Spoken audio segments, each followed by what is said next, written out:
In January 2015, a group of New Zealand film students were recording outside their school at Auckland's Parnell railway station.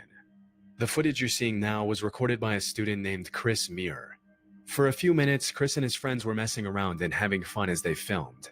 But that's when the group spotted a man and a woman wearing creepy white masks hiding in the tall grass next to the station and staring ominously at the camera. Oh, yeah, I better get straight to further now. Get back to clear.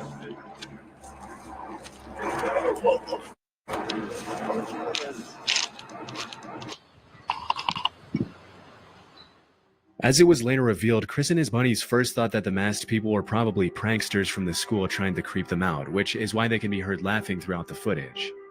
However, the students later confessed that it was more so nervous laughter and that they were actually pretty terrified during the encounter.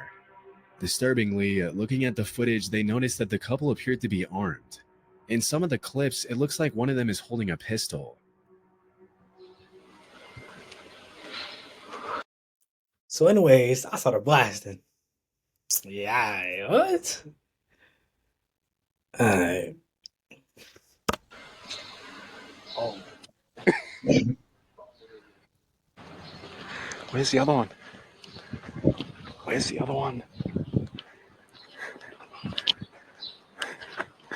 I don't see him. As soon as the suspects got a little too close for comfort, the group ran back to the main road, after which they reportedly saw a police chopper approaching the area of the incident. It's not entirely clear who called the cops that day, but based on my research, this wasn't the first time the couple had harassed the public with their creepy masks and weapons. Earlier that week, they had terrorized a woman at Auckland's Domain Park, but left before the police were able to arrest them. When the cops arrived at the train station, Chris and his friends gave them the report, after which the Auckland Police Department uploaded a Facebook post where they urged the suspects to come forward and warned civilians to stay far away from the masked couple if they saw them. They also cautioned that if they saw someone carrying what appeared to be a weapon, they had no way of knowing if the weapon was real or fake and would be forced to approach the situation as if it were real. Shortly after that, the suspects reportedly came forward to talk to the cops. Throughout the investigation, the authorities didn't release a whole lot of information to the public about who these people were, whether their weapons were real, or what their intentions were. But one thing we know for sure is that this wasn't just an innocent prank. In fact, when a lot of people online started accusing the students of staging a prank just to get attention, a spokesperson from the school came forward to clarify that the masked suspects had nothing to do with the institute. According to an article from Vice, a police spokesperson later confirmed that the weapons were fake. But I wasn't able to find any official confirmation of this, and to this day, not a lot of people know who the suspects were or why they were terrorizing the public for no reason. Whatever the case, it's a good thing Chris and his friends were able to get away before things took a turn for the worse. Near the base of Mount Fuji in Japan lies a forest that's known among the locals as the Sea of Trees. Interestingly, the entire forest grew out of a 30 square kilometer patch of hardened lava that was laid down by the last major eruption of Mount Fuji. A little more disturbingly though, over the years the Sea of Trees has become known as a place where people go to take their own lives. And if you venture far enough into the forest, it's not uncommon at all to find a body. Near the entrance of the forest, a sign written in Japanese reads, "Quietly think once more about your parents, siblings, and children. Please don't suffer alone, and first reach out." In July 2017, urban explorer and YouTuber Burbax ventured into the forest to see what he'd find, walking his viewers through his entire journey into the Sea of Trees.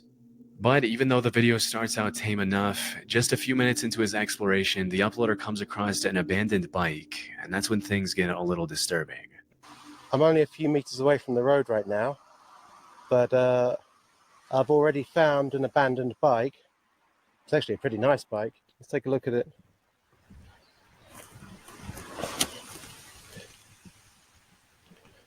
I don't think it's been here a long time.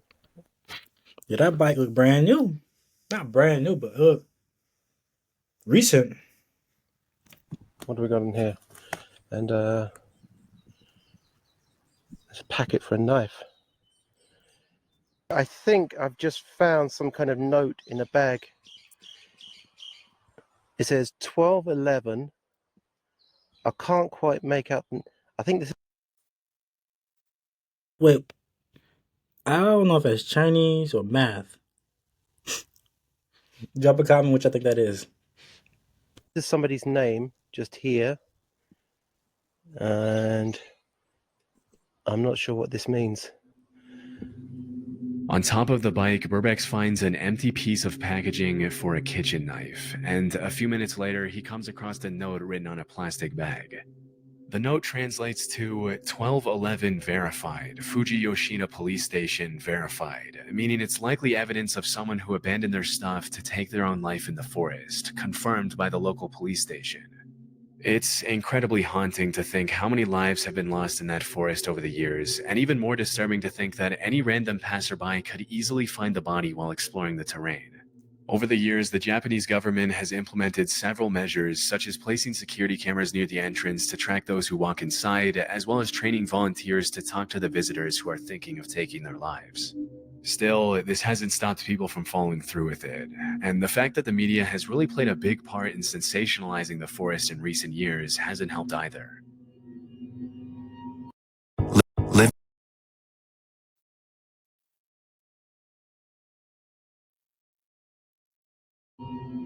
In early 2023, a man named David Meredith was taking his usual evening stroll through his neighborhood in Red Deer, Canada, when he suddenly saw a bull moose eating next to a tree. Hoping to catch a better glimpse, he hid behind the tree to watch. And that's when the moose turned around and started charging at him. To understand how incredibly dangerous this is, keep in mind that in a God damn, that shit big, bruh.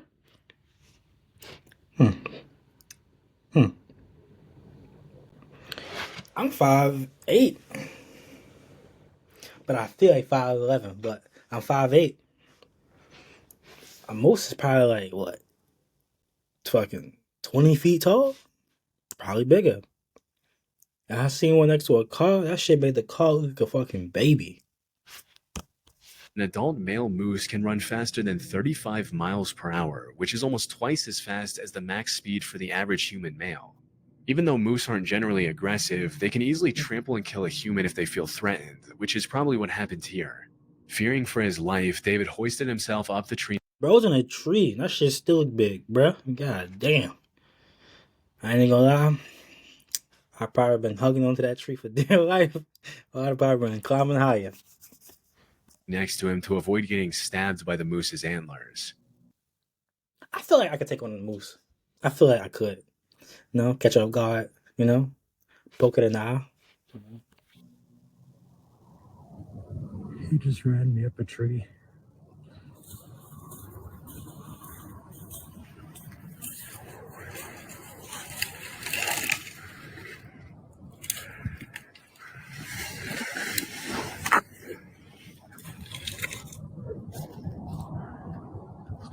As soon as he was out of the moose's reach, he started recording. For about 30 seconds, the moose just stares at David, and you can hear the Because he moving too much. You doing too much moving. That's why he caught you. So he noticed you was there. Supposed to be still like a motherfucking statue, bro. uploader's nervous breathing as he waits for the moose to leave. But shortly after, the moose starts charging back and forth with its head down, which is a clear sign that it's stressed and would probably trample David if he were to come down or fall from the tree.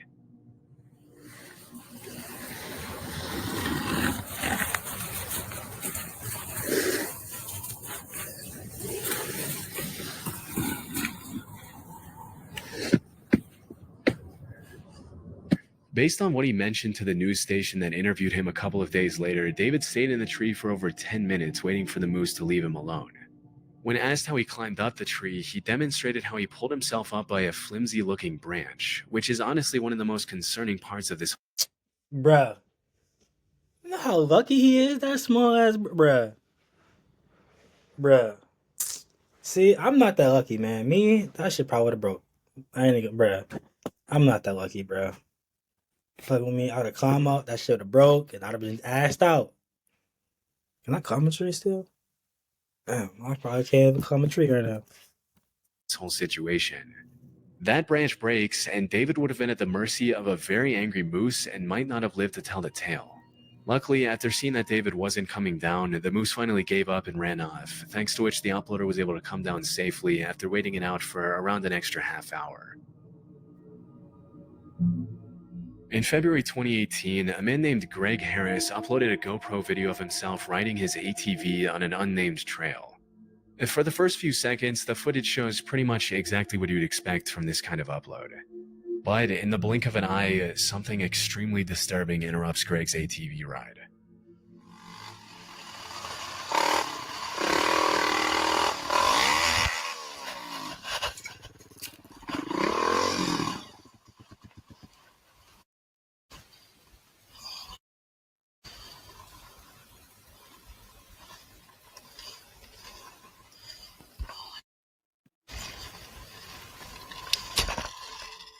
If you didn't catch it, someone had set up a metal wire between the two trees, which got caught in the uploader's helmet and forced him to stop. It's A metal wire? This shit is like steel. It's like a string, but like a steel string.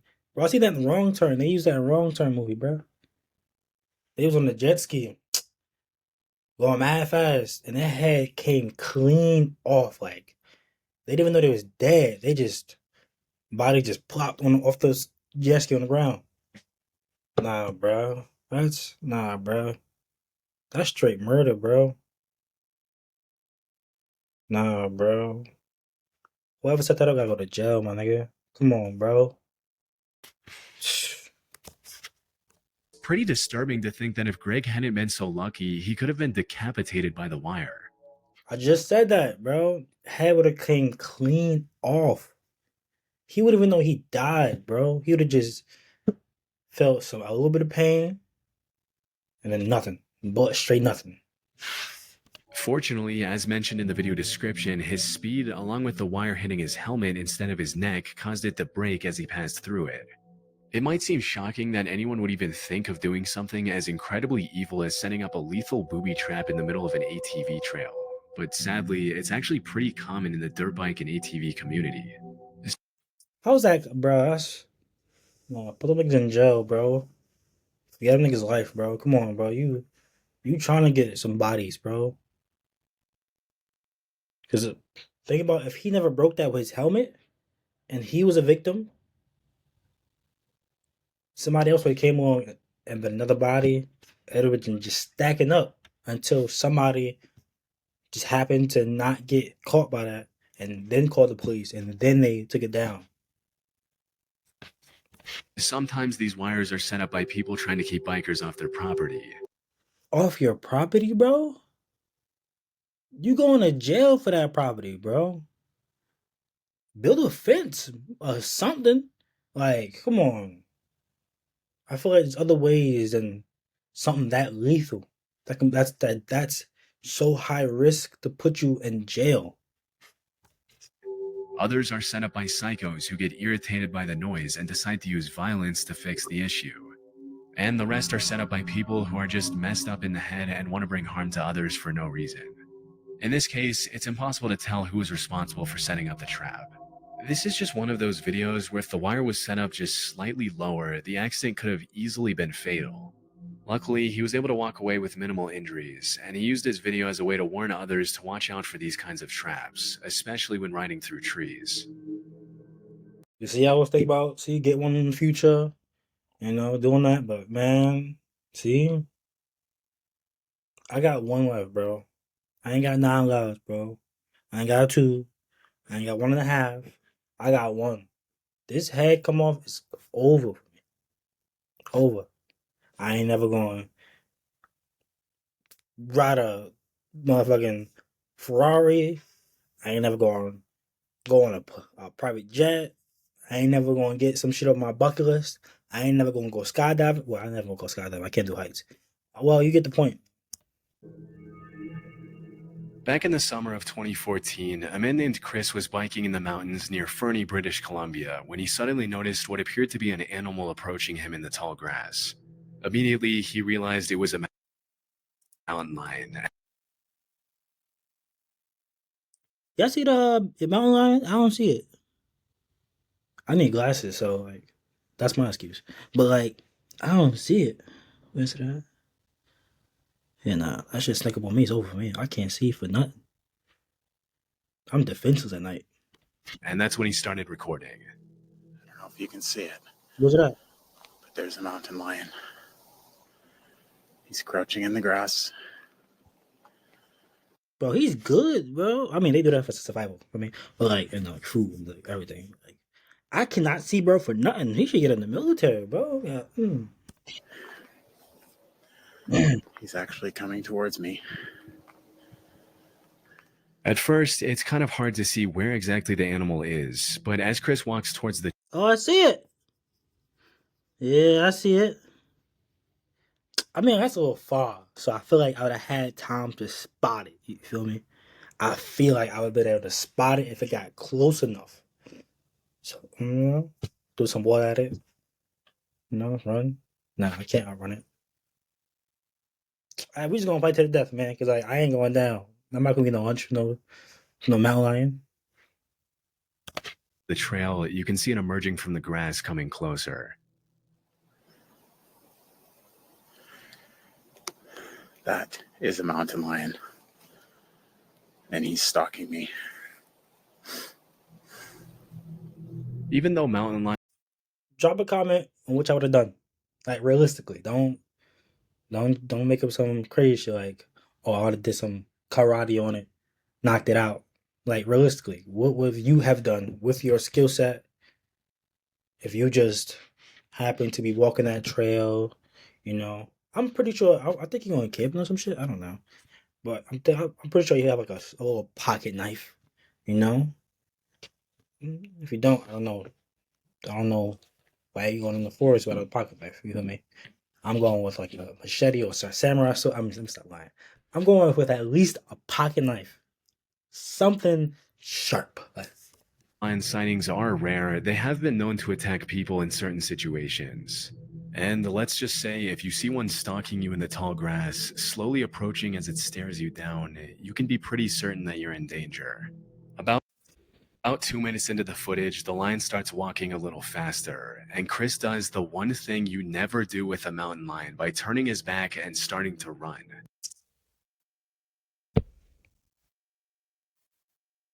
But I ain't never encountered a mountain lion. I ain't never encountered no animal. And like dangerous animal in the forest, like I think I seen a fox. Not a fox, I mean a raccoon. I was like a kid, younger. I was like eating s'mores and shit. My dad and his family. My dad friends and shit. But I ain't never seen none. But I know not to show my back to something dangerous like a mountain lion. It got lion in its name. It got mountain in its name.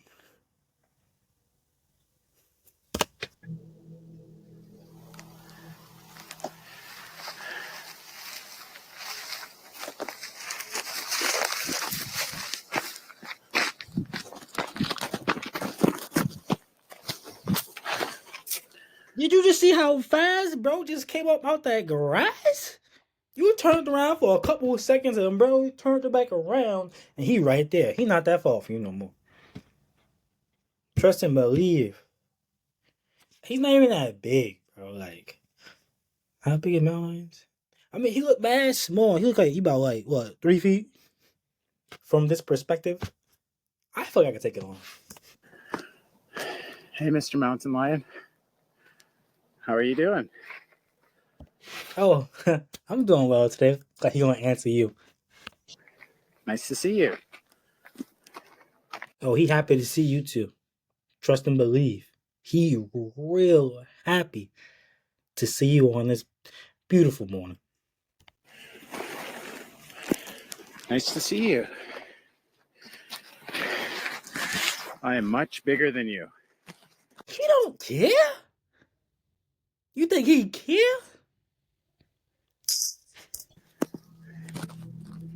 Over the next couple of minutes, Chris tries to get the animal to go away, but it only walks around him and continues to stalk him, staring him down in the tall grass near the entrance to the woods.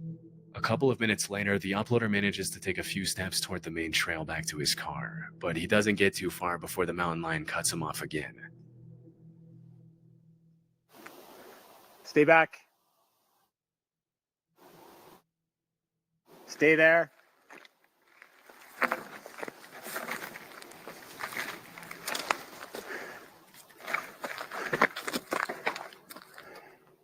You see, I take a little step back. You feel me? As long as you show you're not scared, I feel like, you feel me? And you like, you let it realize that you're not only bigger than it, that you're ferocious or some shit. Like, cause you seen it. He took a little mini back step with the back leg. I seen it. You know, just step up to it. You showing your back and everything, bro. Like he think he got one. He think he got some lunch. I'm not afraid of you. Fortunately, after a few moments of tension, the mountain lion turns around and disappears into the trees. Being in a position like that has to be downright terrifying, especially when you consider that the only reason the lion didn't attack was because it didn't want to. And had it felt more threatened, it easily could have done some serious damage. Thankfully, it was just a close call, and Chris was able to walk away from the terrifying encounter unharmed. In March 2019, a 5-year-old girl from Fairlawn, New Jersey was playing with her friends near a creek in a wooded area behind their home right off Route 208. This was an area the family knew very well, as they'd been living there for 13 years, and the girl's father, Dave Kuroda, and his wife felt completely safe letting their kid play in the woods behind their house.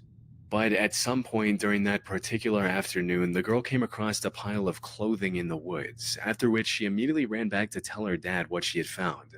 Strangely, the clothes appeared to have been cut off a person's body, and there were suspicious red stains all over the tattered, shredded outfit.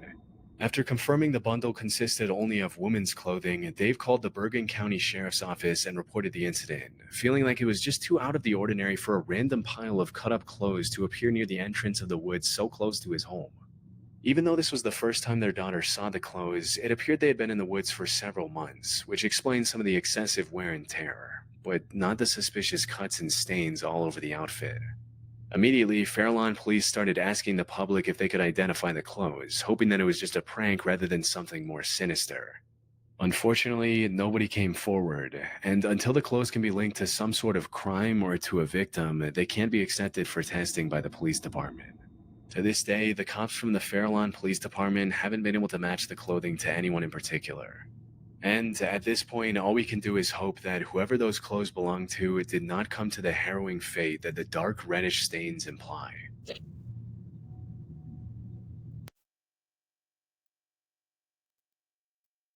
Drop a comment, y'all, what y'all think happened, man. Damn.